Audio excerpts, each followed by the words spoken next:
Hello, it's Charles with Uber Eats. Today is Thursday, April 3rd, 2025, and I am blessed. I got the wake-up call today, and the good Lord woke me up. Thankful for that. Right now, it is 3:26 in the morning. Sunrise time today is 7:21 a.m. in McAllen, Texas. According to Google, and I've been checking the Google weather reports, and I've been looking it up on the weatherchannel.com, I think it's called, and I've been getting pretty much the same results. So I'm pretty satisfied with what Google is telling me as far as the weather goes and all that. According to Google, the current temperature here in Hidalgo County, Texas, is 76 degrees. And they're saying it's going to be partly cloudy all day today, little to no sun, and it's going to get up to 95 degrees, and it's going to be fairly windy, like 15, 16 mile an hour winds off and on today, and going to be humid. It's quite humid. It's sticky right now, if I'm being honest. That stickiness and humidity hasn't left the valley since the rain we got. It's been, that rain went through Thursday of last week, so it's been a week since we had that rain, and it's still quite muggy from that time. I'm not complaining about the rain. We needed it down here. We're still, in spite of that downpour, most of which was east of McAllen, out towards the Gulf Coast, Harlingen, which is in my delivery area. As far as I can tell, Harlingen got the worst of it. I think they got like 17 or 18 inches of rain over the course of 48 hours. And just on Thursday was the most of that. They got most of that all in one day. So they got horrible flooding over there. And I'll talk on that in a minute. I delivered a couple, I did a couple deliveries in the Harlingen area town. So I got to see some of that yesterday. I did my weigh-in this morning. I'm 241.0. That's pretty much has been consistent since I've started this 48-hour fast regime. The following the day after a refeed, I broke my fast. I broke my fast early yesterday. I intended on breaking my fast around 2, but I ended up breaking my fast just after 12:30, so about an hour and a half sooner than I had anticipated. I ended up having a great day with the Uber Eats app. So on account of that, I didn't see a point in driving anymore. And because I'm going to have a great weekend here, and I was already on the last delivery. I'd already found myself closer to my house and where I was going to be doing the plasma donation. So I said I might as well call it a day. And if I break my fast an hour or so early, that's fine, because I always go to do my plasma donation on Wednesdays and Fridays, and then I go eat immediately after that. So that's how I knew I was going to be breaking my fast sooner than normal. Like I had mentioned, I had a great day with the Uber Eats app. I didn't do all that many deliveries, but I started off with a super double, which made the rest of my day go smoothly. I wasn't concerned if I was going to hit my goal, which the day before, Tuesday, already put me ahead for going into Wednesday, so I wasn't worried about that to begin with. But I wrote down my orders for yesterday. My first double was a whataburger taco palenque, and that paid $20.10.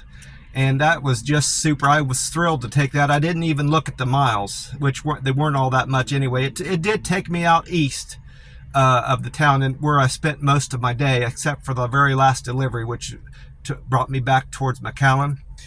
And then I did a Human Bean Coffee restaurant Dunkin' order, double.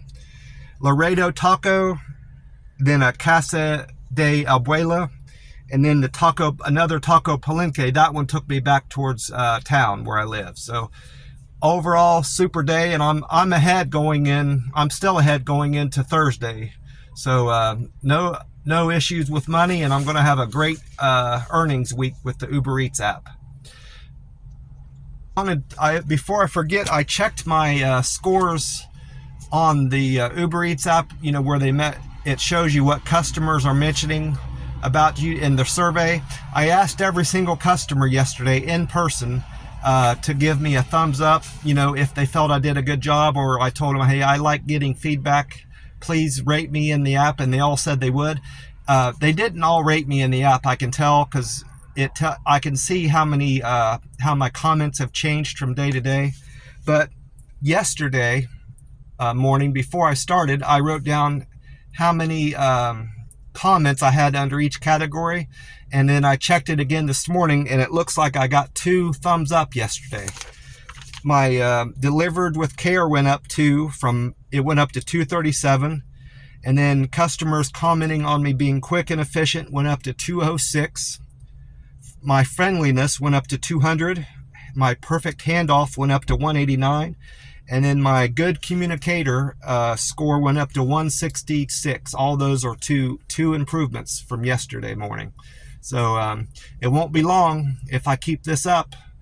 Like I said, by the end of this month, I'm hoping that at least one of those thumb down gets dropped off my rating, and I go up to 99% customer satisfaction. That's my goal. I want to get up to at least 99 by the end of April. And then by the end of May, I want to be at 100% customer satisfaction. I mentioned, I almost forgot about the flooding out in Harlingen. That last order, the second to last order took me to Harlingen, and then I went back towards town where I live. That place I pulled on, I could tell it was a dead-end street as I approached it, and before I turned onto his street, I was on a kind of fairly quiet street there. And I always text the customer as I'm about to turn onto the street, or if I'm about a quarter mile away. Whenever it's safe, I text them through the app. I say, hey, I'm turning on your street, even if I'm not. I just text them that to let them know I'm getting close to prepare for me. I do that every time, whether it's a pickup or a drop-off at their door, and they're not going to have to take it from me, just so they can come out to their step and pick up the food.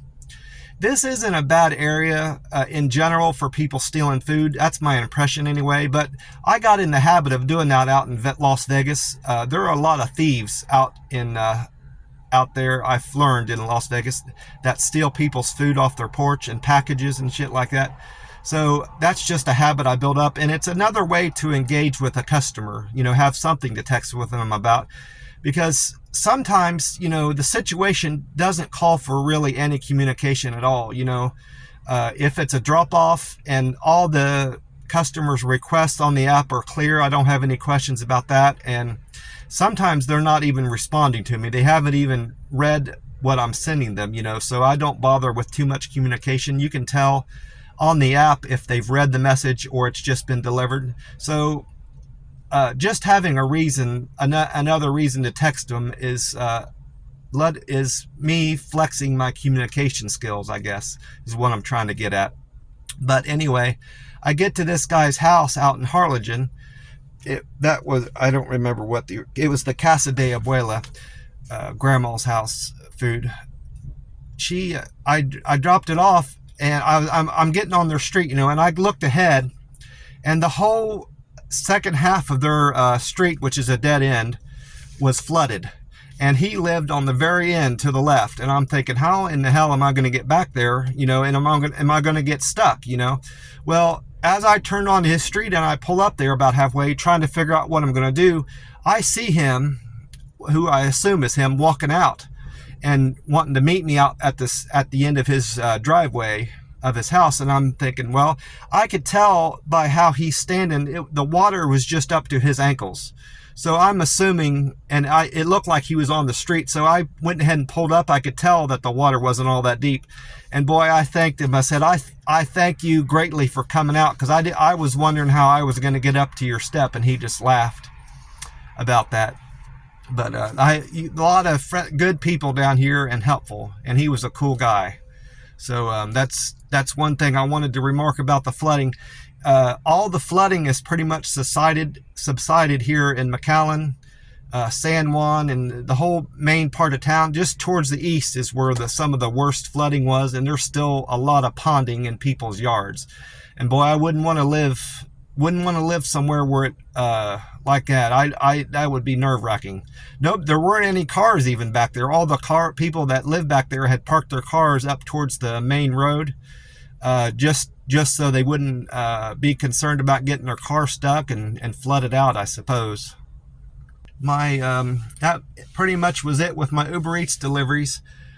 I went on and did my plasma donation yesterday, and that went smoothly. I checked my arm. Well, I checked it last night when I unwrapped it. I usually leave that bandage on about 5 or 6 hours.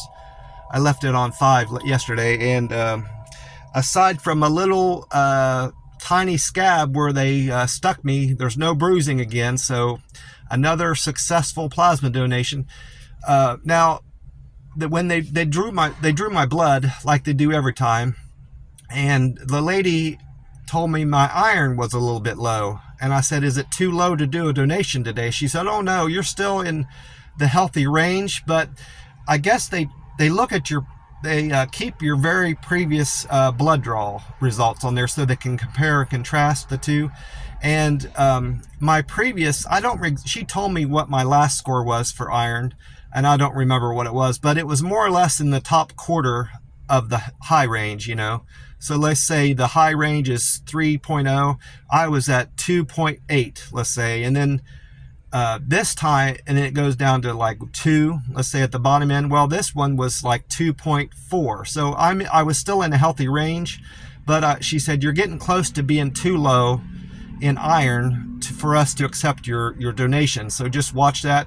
She recommended I eat spinach, as that's a good source of iron. I like spinach. I prefer it raw, and I always eat it with salad. I don't eat it just plain spinach. But I'm not in a salad mood right now, and I haven't eaten salad for a while. I love all vegetables, but I have to be in the mood to eat a salad, and it's not something I'm into right now. So I need to try to find some good iron sources right now that are at the buffet, and I have figured that out, how I'm going to adjust my iron and get that back up if I even need to. I checked on Google, and it's normal for people's iron levels to fluctuate throughout the day, throughout the week and throughout the day. Your iron level might be low tomorrow and then too high the next day, and it just goes up and down. So I'm not overly concerned about my iron, but it's something that I want to monitor, and it's great that I'm having my blood drawn twice a week at this plasma center, and I can keep an eye on it. My iron, my protein, my pulse, blood pressure and weight, and all this stuff, and they check your temperature when you're there. I got to have that same lady that I had before draw my blood, my plasma. I had to ask for her. When I came in there into the back, they send you where they want. They put you in whatever bed you want, and unless you say something, you're going to get whatever plasma person that draws your blood for that section. You're going to get them if you don't speak up and say that you want a particular person. So I spoke up right away before they had me sit down on that bed. I told them I wanted that lady. I don't know her name. I just pointed her out. And sure enough, she came over and drew my plasma. She did a super job, and I'm going to try to get her as often as I can. Her or that guy with the big bushy beard. He looks like he's about 25 years old. I don't know his name either, but he's good. And the other girl that I had yesterday are the two preferred ones I like there. I just remembered as I was leaving, the one thing I do like about the guy that this girl yesterday doesn't do, the guy wraps my arm really tight with that tape and bandage to keep, over the puncture. I like my arm being wrapped tight. It feels better, and it just keeps me from moving my arm around too much. You're not supposed to lift anything real heavy and overexert your arm like the few hours after your plasma donation, and having that tight around my arm kind of reminds me about that, if that makes sense. It works for me anyway. So whenever I have the girl wrap my arm, I just have to be cognizant of my arm and just take care of it, because sometimes that slips my mind and I just overdo it. And that might be one of the reasons why my arm bruised that one time. It could be any number of things, but I keep I try to keep that in mind because I don't want to get to the point where I'm back to bruising all the time. I don't want that to be a trend. Well, anyway, I went on to the buffet after that. When I first sat down, it kind of slipped my mind about that whole iron thing. I was more focused on getting in as many calories as I could, because I'm trying to hit, my normal meal there is around 5,600 calories, but I was going to try to hit 8,000, and I feel like I did. I bumped up my carb intake with rice and the Texas toast there, and the Chinese donuts, and ice cream. I had a lot of ice cream yesterday. And then halfway through my meal, it occurred to me that I should look into what foods there are high in iron that I can take advantage of, because this Chinese restaurant is hitting the spot with me nutritionally wise, and I can manage my fasting better. This fasting plan I'm on, the 2-3 meals a week, and I'm just feeling so much better now that I'm getting more vegetables into my diet and fruit. So I had already eaten all the rice I could eat, and the veggies. I had my broccoli and my string beans, and I hadn't had the ice cream yet, and the Texas toast. I was in the point where I was going to start eating the fruits going to the dessert bar and having fruit, and then going into the ice cream. Well, it occurred to me, I said, before I leave here, I should look into what foods here are high in iron. Well, I knew spinach was a high iron food, and then I know red meat. I've learned in the past that red meat is high in iron.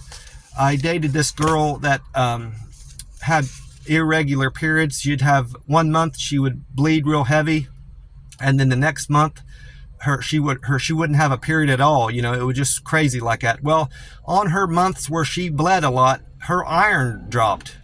And her doctor had her take these vitamins, iron supplement vitamins, and and told her to eat as much red meat as she could. That would help her iron levels in her blood. So I remembered that from being with her. And but like I said, I don't like the beef that's there, and I don't even know if that would be a high quality iron anyway. If that, the one beef item is probably better than another, and it's probably not a good choice for me to get my red meat from a Chinese buffet. That's my thought process anyway. And I don't like the beef there. It's too damn tough. So I needed to find something else. So to my surprise, broccoli is a decent source of iron. You're supposed to get 0.8 milligrams of iron in your system every day, and broccoli will do that for me with the amount that I'm eating there. Broccoli would do it. String beans, the amount of string beans I'm eating there will give me enough iron, and watermelon. I love the watermelon there. So those are 3 things right off the bat. And oysters are a good source of iron, but they don't have oysters there unless you eat there after 4. That's an evening meal item. I've been going there before 4. So needless to say, there's plenty of stuff there for me to eat that I like, that I'm going to boost my iron up and get myself back on track, if I'm even off track at all. But I need to make sure I'm getting that into every meal I eat there on Monday, Wednesday, Friday. I forgot about my readings yesterday doing the plasma donation. My blood pressure, my pulse rate was 71, which is a little bit high for me. My rested heart rate is usually below 60 beats a minute. My blood pressure was very good, 116/72. Mentioned no bruising, and my temperature was regular, like it always is. Something I do need to remember today that came to mind last night when I was watching a YouTube video from Sten Ekberg. Because my carbohydrate intake was higher yesterday with all the rice and the fruit I ate and the Texas toast and the Chinese donuts, I'm gonna do a dry fast today. I'm not gonna drink any water. I'm doing that because I need to push my liver stores out, my glucose out of my liver. And you can do that if you cut water. If you dehydrate yourself for one day. I know I know you're supposed to take water in every day and get plenty of water, but one day isn't going to hurt me. I drink so much water every day, generally every day of the week. One day out of the week's not going to hurt me, but I want to push my liver today to make sure that I'm leaner tomorrow morning going into my next meal. I'm going to break my fast in the afternoon tomorrow, and I want to get down to about 137, 138 range before I eat again. And if I do that, if I cut water today, I will be there because I'm already at 141. So that's my plan today, and I'm walking on top of that. That's gonna push some water out today also going into tomorrow. On another note, I did get to talk to my cousin a good bit, actually. I don't remember how long. It was yesterday morning. I about forgot about it. I should have mentioned it sooner in the video. It was before I even had started any deliveries, because it was 7:30 or 7:40 her time. It was 6:40 my time. She was all out at her grandkids' place, picking them up to take them to school. Their buses, something happened with the bus that wasn't able to take him to school, and she drove all the way out to her grandkids' house to take him to school and was going to pick up some breakfast for him. And we talked about that, and we talked some politics. She's really into current events and politics, and I like that stuff too. It's not my favorite topic to talk about, but I keep up enough on politics and Donald Trump and Joe Biden and all that stuff, and it's an interest of mine, and I'm able to keep up a good conversation with her on it. We don't get into arguments. We don't see eye to eye 100% on politics, but considering that, we get along quite well. I mean, we're family, so we should get along fairly well regardless. But even with family, if you are too stringent with your political beliefs and too argumentative, it can hurt family relationships. But I don't ever see that happen in between the two of us, my cousin and me. So that's pretty much all we talked about, her picking up her grandbabies and taking them to school and getting breakfast for them. And we talk a little bit about diet too, because she knows I like talking about fasting and stuff like that. That's probably not her cup of tea, but she indulges me because she knows it's one of my passions. Just like I talk to her about politics, I suppose. Which I like politics. I'm not saying it's a chore. I enjoy talking about politics too with her. Well, that's about it for me. I am going to recommend that you drink water today, even though I'm not.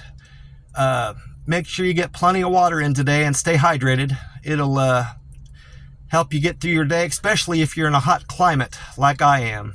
And get out and get some steps. I'm going to most likely walk later in the day today. I did better with my walk 2 days ago when I walked later in the evening. It was about dark.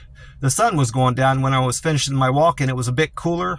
I'm most likely going to do that today, unless plans change anyway. But regardless, I'm going to get 5 miles in today at some point. So make sure you try to do that too. Even it don't have to be 5 miles like me. Just if you get an extra mile in or two, that's more than most people.